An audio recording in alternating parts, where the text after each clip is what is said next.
This is a message to all my supporters of this podcast. I'm introducing a new supporters program. You can contribute a small amount as a one-off payment to show your love for this podcast. Thank you in advance for all your contributions. This is the Absolute Business Mindset podcast, created and hosted by Mark Hayward. I'm a corporate employee with an entrepreneurial mindset. This podcast will help and support you with new ideas about business. These are my thoughts, ideas, and comments. Today we're talking about coaching and business coaching people. I'm going to talk about a training session that I went on recently, which has really given me a great deal of insight into the world of coaching, and hopefully I'll be able to take this forward with clients. Hope you enjoyed it. Hi everyone, Mark Hayward from the Absolute Business Mindset podcast. I'm going to talk to you today about coaching, something I went on a course fairly recently about, found it really interesting and wanted to share some of these ideas with you. Do excuse me if you hear fireworks, it's that time of year, so if you do get disturbed by that, I'm really sorry, but hopefully it won't do too much of a disruption for you. So I'm going to break down the coaching that I received into 4 sections. We're going to talk about skills that are important to coaching, and there's 4 of them. And then we're going to talk about beginnings, so the beginning of the conversation, the middle of the conversation, and the end of the conversation. And hopefully I could be able to give you some sort of wrap up on what I think is the most important things for coaching is. Okay, so skills that you need to be able to do coaching. Number 1 is listening. So this is critically important. To be able to be a good coach, you need to be able to listen and hear. I know I've talked about differences between hearing and listening, but it's really important that you pay a lot of attention to that person, because they're your triggers. You can have a framework, have a structure of what you want to achieve out of a coaching session, but you've really got to listen, because they're directing you on what they need, what they want. So it's critically important that you're able to listen and hear and be able to absorb what they're saying very, very well. So it's a critical skill. So there's lots of things you can do for practicing, actually go into meetings and actually pay a lot of attention to what people are saying. There's lots of different things with body language that you can think about with what the people are saying, and it all builds up a picture of being able to listen to that person that you're having a conversation with or you're coaching. Second one is questioning. So it's really important that you're able to question and ask the right questions. So we've talked about before on this podcast about questions, and it's really important that you're able to give them good open questions that sort of inspire, sort of encourage your coach to be able to listen and be able to be triggered in a good way, and be positioned that they are thinking about what they want to say, and it's opening them up. Some of the problems I found when I was training on this course was that sometimes I ask closed questions, so it's something that I need to work on a lot. And part of the person that I was coaching in our practice session she wasn't very forthcoming, so I found I needed to ask more questions. But I think a learning is that maybe just even then, if they're not saying very much, keep a step back and just ask open-ended questions to let them drive, let them be able to direct on what they want to talk about. So questioning is very important. It's easier if someone is very forthcoming and wanting to talk about things. You can just kind of take a step back and just put in those important questions. If someone's a little bit more of a closed book, you do need to think about it, just keeping them open, keeping them being able to want to be able to talk to you and keep ideas flowing.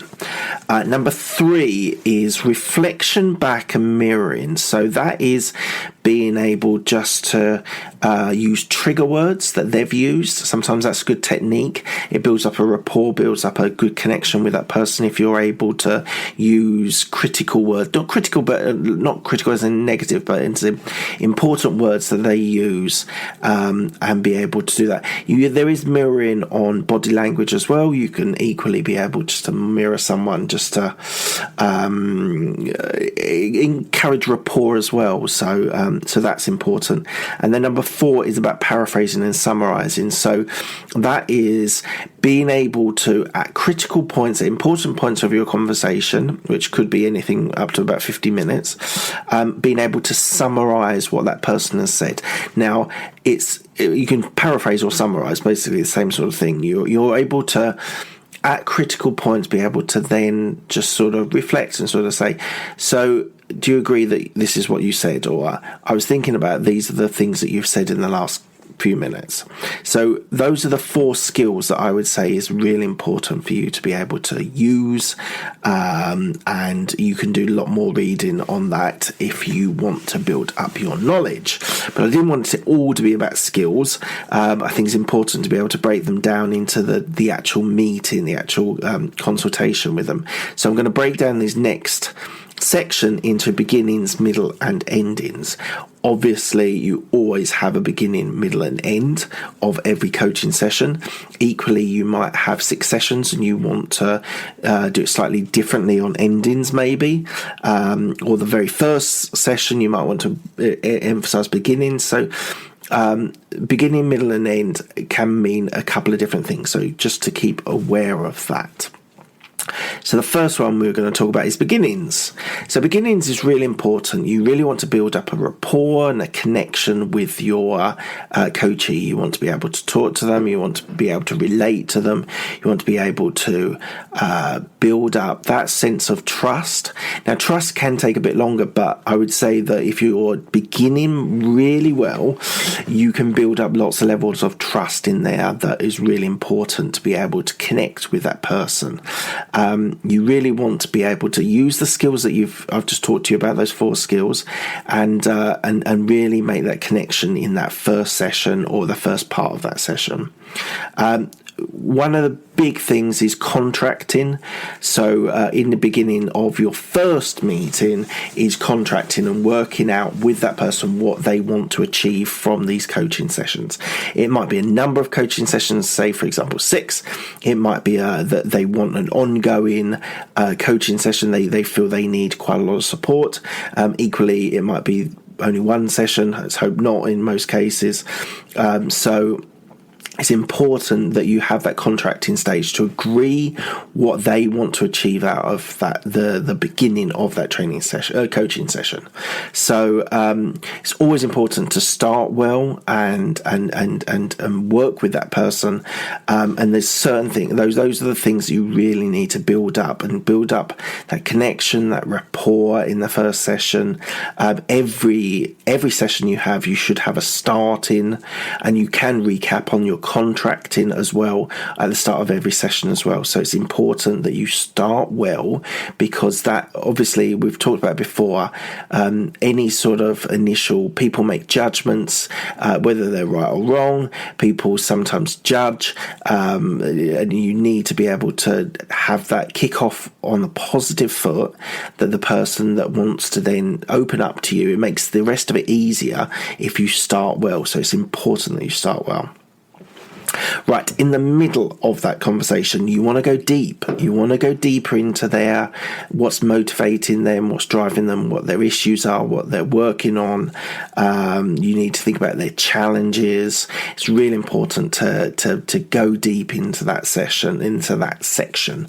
And I think it's really, really important that you give the opportunity for, one of the things I learned was giving the opportunity a lot more of the coachee to be able to open up and be able to think, talk, muse, reflect. And it's a lot more important as a coach to a mentor. So a mentor, I think this is a good point to just to say a difference. A difference is a mentor is someone who is imparting knowledge onto a person on tools, tactics, techniques, whatever the most important thing is for that person. A coaching is slightly different. It's more important to let that person explore and divulge information about themselves, about what they want to achieve and how you want to achieve it. There's a bit of a technique, a framework for the middle, which is GROW, which you probably, if you know anything about coaching, you would know that GROW is a bedrock of coaching, and that is goal, reality, options, and will or action. So you want to work out what the goals of the individual is. You want to be able to, and there isn't a natural flow from GROW. You can flick between different areas. You can go G to O to R to W. It doesn't matter.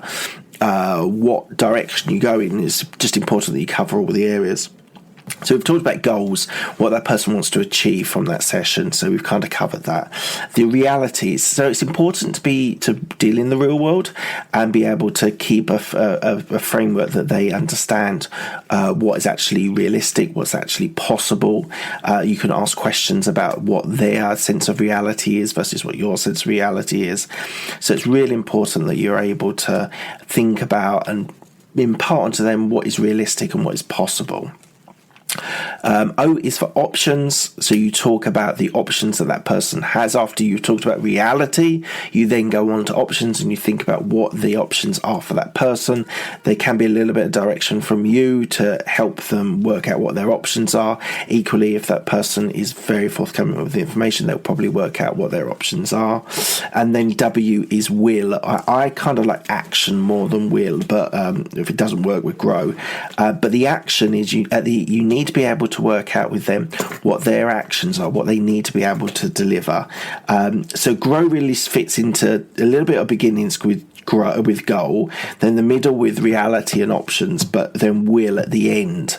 So we're going to talk about ends in the middle, but as I said, there's no structure that has to go through in any particular direction. You might go from goal to your options first and then talk about reality and then go to will or action. So lots of flexibility in there, and I think that's why it's been such a bedrock of coaching for such a long time.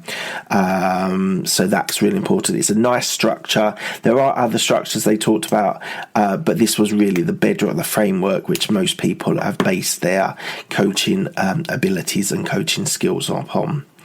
And then the last section we're going to talk about is endings. So endings are just as important as startings and as middles, but the endings, if you end well, that leads on to the next session, and there's a natural progression onto that. That's what they want to achieve next. So you've got to think about what's next for them. What are they in their will or action? What is next for them? Do they need to think about something further? Do they need to action something? Do they need to speak to someone else or consult? So definitely important to see what is next for that person. So also you need to build up their confidence to be able to ensure action. So one of the things you need to do is enable them to be able to act and be able to do what they need to deliver by next session or by their meeting or by their demo, whatever it is that they need to do. So it's really important to ensure action. And again, it's like another section which is about motivation to act. All these things are just making sure that they're in the best place possible to be able to act and deliver. And then you've got closing. So closing, you need to be able to leverage their experiences and be able to close well. And that is ending on a positive note, making sure the other sections have been done correctly, and you're able to deliver and close effectively. So that is brilliant. That is my short format of what you need to do when you are coaching. So something I actually missed a little bit earlier on, but I'm going to do it now. If you've got any thoughts, ideas, comments, any ideas, what you want me to do, what you want me to cover, what you want me to interview, who you want me to interview, please can you email me on absolutebusinessmindset, so the name of the podcast, absolutebusinessmindset@gmail.com. I'd love to get your feedback. I'd love to get your ideas. If there's anything you want to hear about, then do let me know. It'd be great to hear that. All the feedback is absolutely appreciated. If you would like to go onto iTunes or the Apple Podcasts, give me a review. I'd be really happy to get that review. Any of the, so Stitcher or Castbox or whatever you use, you can do feedback on. So I would really appreciate feedback if you've got anything that you want to share with me. Lastly, Twitter, Instagram, YouTube, Facebook, LinkedIn, all on those platforms. You can find me really easily.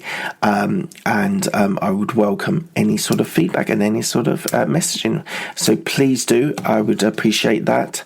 And if you're on YouTube, please do a thumbs up. Really appreciate thumbs up. That would really help me on getting traction on there.